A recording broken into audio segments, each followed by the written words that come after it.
వైశాఖ పురాణం 18వ అధ్యాయము. విష్ణువు యముని ఊరడించుట. యముని మాటలను విని బ్రహ్మ ఇట్లనెను: ఓయి, నీవెందులకు విచారింతువు? నీవు చూచిన దానిలో ఆశ్చర్యమేమున్నది? సజ్జనులకు బాధను కలిగించినచో దాని వలన ఫలము జీవితాంతము ఉండును.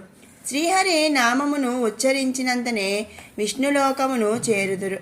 రాజు ఆజ్ఞచే వైశాఖ వ్రతమును చేసి శ్రీహరి లోకమును చేరుటలో నాశ్చర్యమేమున్నది? గోవిందనామము ఒక్కసారి పలికినను 100 అశ్వమేధయాగముల అనంతరము అవపృథ స్నానము చేసిన వచ్చునంత పుణ్యము కలుగును. ఎన్ని యజ్ఞములను చేసిన వారైనను పుణ్యఫలములను అనుభవించి మరలా జన్మింపక తప్పదు. కానీ శ్రీహరికి నమస్కరించినచో పునర్జన్మ ఉండదు.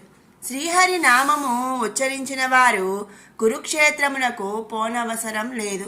ఇట్టి శ్రీ మహావిష్ణువునకు ఇష్టమైనది వైశాఖ మాసము.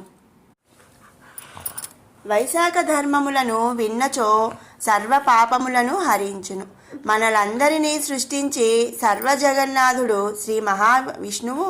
అట్టి వాణిని సేవించిన వారు విష్ణులోకమును చేరుటలో ఆశ్చర్యం ఏమున్నది? కీర్తిమంతుడు శ్రీహరి భక్తుడు.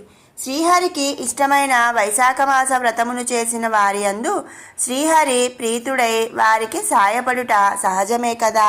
యమధర్మరాజా, శ్రీహరి భక్తుడగు ఆ రాజును శిక్షింపగల శక్తి నాకు లేదు. శ్రీహరి భక్తులకు ఎప్పుడునూ అశుభము ఉండదు కదా.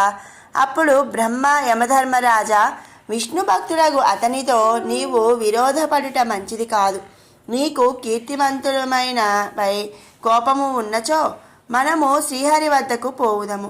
జరిగినదంతయు శ్రీమన్నారాయణునకు చెప్పి ఆయన చెప్పినట్లు చేయుదుము. సర్వలోకములకు కర్త అగు ఆ శ్రీమన్నారాయణుడే ధర్మ పరిపాలకుడు.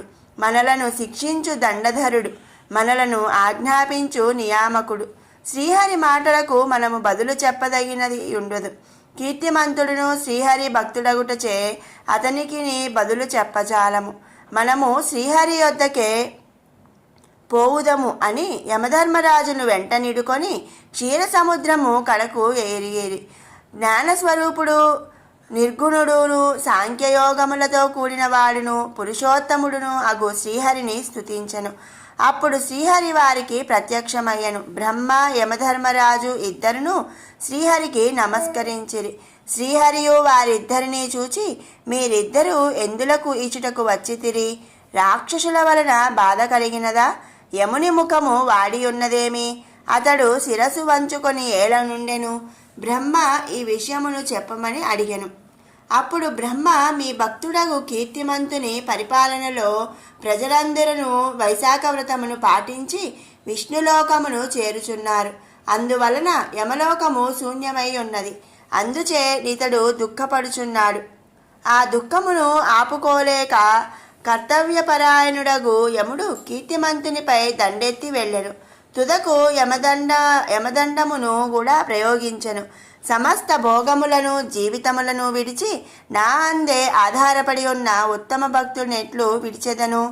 యమధర్మరాజా, నీ దుఃఖము పోవుటకు ఉపాయమును కల్పించగలను.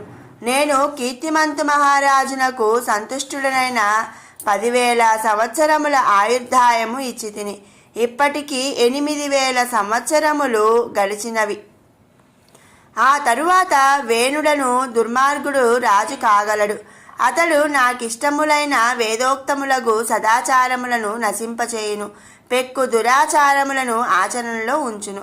అప్పుడు వైశాఖ మాస ధర్మములను ఆచరించువారు లేక లోపించును. వైశాఖ వ్రతము చేసిన పాపాత్ములు నరకమునకు పోకుండా విష్ణులోకమునకు పోవుట అనగా నరకమునకు పోవలసిన వారు యముని భాగము కాని వారు యముని భాగము కాకుండా విష్ణులోకమునకు పోవుచున్నారు.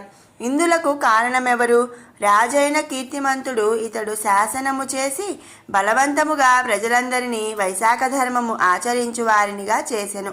వైశాఖ వ్రతము ఆచరించు కీర్తిమంతుడును యమునకు తానును భాగము ఇచ్చినట్లు చేయును.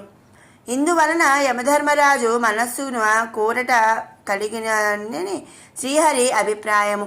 వైశాఖ వ్రతము ఆచరించువారు ప్రతిదినమునను స్నానము చేసి నీకు అర్ఘ్యమునిత్తురు. వైశాఖ వ్రతము చివరి నాడు జలపూర్ణమైన కలశమును పెరుగు అన్నమును నీకు సమర్పింతురు. అట్లు చేయని వైశాఖ కర్మలన్నీ వ్యర్థములగును. అనగా వైశాఖ వ్రతం ఆచరించువారు ప్రతిదినము స్నాన సమయమున యమునకు అర్ఘ్యము నీయవలయను. మరియు వ్రతాంతమున జలపూర్ణమైన కలశమును పెరుగు అన్నమును యమునకు నివేదింపవలయను. యముని పేరుతో దానమీయవలయను. అట్లు చేయని వారు పూజాది కర్మలు వ్యర్థములగునని భావము. కావున వైశాఖ వ్రతము ఆరంభించు ప్రతివారును ప్రతిదినము స్నాన సమయమున యమునకు అర్ఘ్యము నీయవలెను. వైశాఖ పూర్ణిమయందు జలకలశమును దధ్యన్నమును ముందుగా యమునికి ఇచ్చి తరువాత శ్రీ మహావిష్ణువుకు అర్పించవలయను.